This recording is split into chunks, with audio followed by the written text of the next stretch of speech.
It was very exciting to work this way and see what all these people make with their hands to tell the story. It's very beautiful just to watch somebody doing that. My name's Andy Gent, I'm head of puppets on Fantastic Mr. Fox.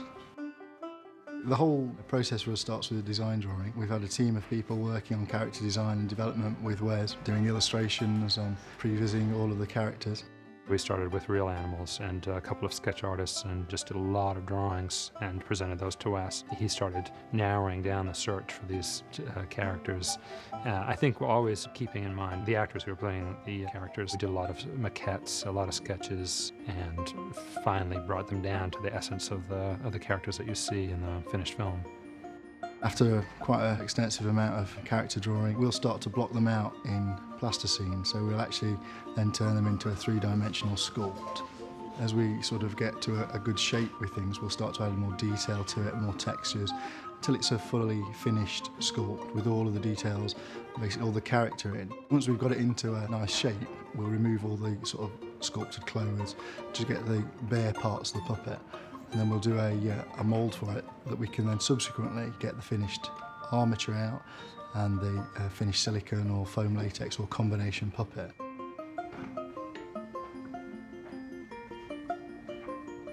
This is a basic armature. All of these things are the hard sort of mechanical parts that go underneath. So once you've got the sculpt, we can fit these in so we can hit where all of the joints would hit onto a skeleton and start building it up. And then when we're happy with that and it fits perfectly to the mould, we'll start making these little grip points and shapes that fit onto the armature so the animators can feel where things are, and it helps the costumes not be crushed too much and keeps the weight down of the puppet as well, so it sort of blocks it all out. We do have, which is particular to this, an awful lot of different scales. Those guys are going to work soon. Yeah, they're really nice. Yeah, they do. We're pleased with those. Here we have different scale characters. So this is a full scale Mr. Fox and Mrs. Fox, Badger. Then here's our half scale puppets, which we can use for different size of sets.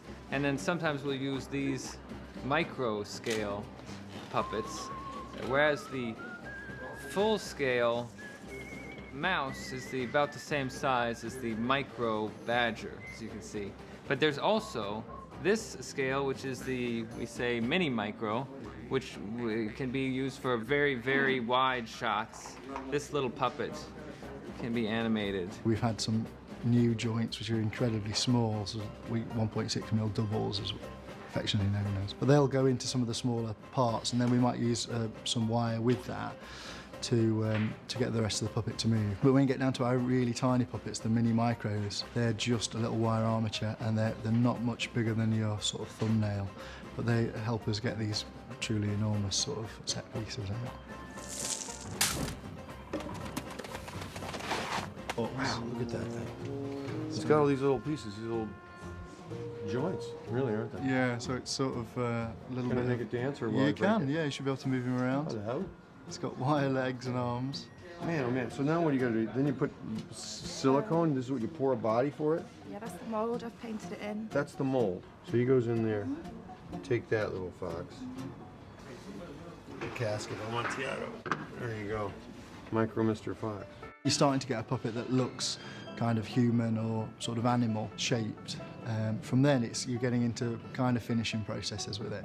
You'll notice on all the characters they've got little bits of hair at the side or in ears or on eyebrows or on beards. That's all punched in one at a time just to give that extra little bit of reality. The human characters have got a very realistic skin qualities to it, and Boggis is quite pink, but you'll see the sort of broken veins in his cheeks and stuff like that. Quite a lot of work's gone into developing those and getting that look for them.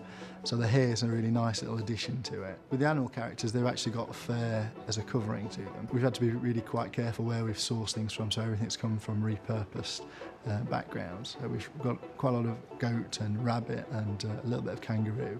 It's crept in there as well. For the foxes, of course, they age quite a lot over the show. So he'll start when you see him first as a young fox without any grey at his temples, and then as he gets older he gets little white bits added in, so we'll punch little sort of grey hairs basically at the side of his head. We'll have made the costumes here and adapted most of the costumes here. The design process of that has been evolving throughout the show, keeping the sort of nice shapes and the square shoulders and all those things that Wes likes and asks for. We have to then affect the costumes to fit what sort of things they've been doing. They'll also get dirty from the animators. They get handled, of course, an awful lot. It's the equivalent of wearing your clothes for a year and then having somebody move them around all over you all day long. They'd soon really get quite filthy. You have to take them off, clean them, and then maybe put back the right amount of dirt to how they should be, and then put them back onto the puppet. So they get quite a lot of wear and tear. You're really, trying to make these things to last, or make plenty of spares so we can just keep swapping them over when they run out or break. This is Mr. Fox. He's what we call upstairs a hero puppet, because he's capable of doing everything.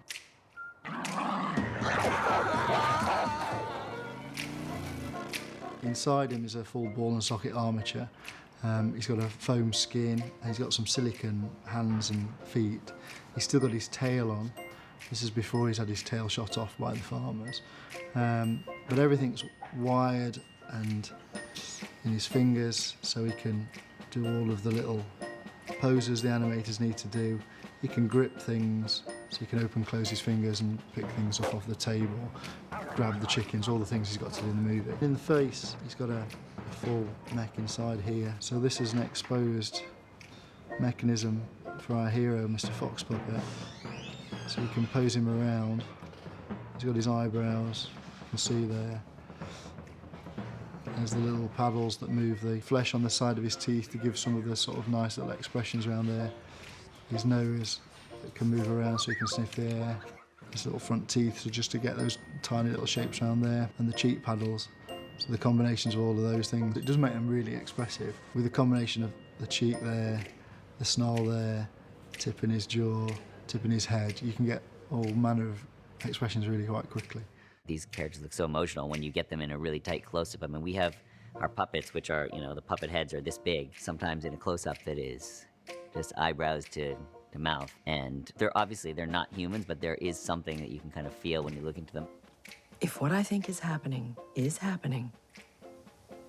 better not be. They're constantly developing. There's one character, Jarvis Cocker's character, Petey. We'd sort of built him for what we knew at the start. And as the film's developed, we've needed to give him a bigger range of motion. So we've had to go back into him and then add extra joints and develop his basic sort of armature. It's a development process. They're all like prototypes, which you start with, and as things go right with them, great, and some things you might find that, well, we don't need that, we don't use it, or some things just need to be changed for a new demand that comes in. So we'll constantly have to work with that and try and facilitate it as quickly as we can. I think that these puppets are just amazingly well crafted and amazing to look at. There's something that kind of brings you into them, and the real textures on them. You're not like looking at a hard sculpted shape. You're looking at something that is crafted by hand, and I think that brings in sort of a layer of nostalgia and emotion that is probably hard to describe, but when you see it, you'll feel it.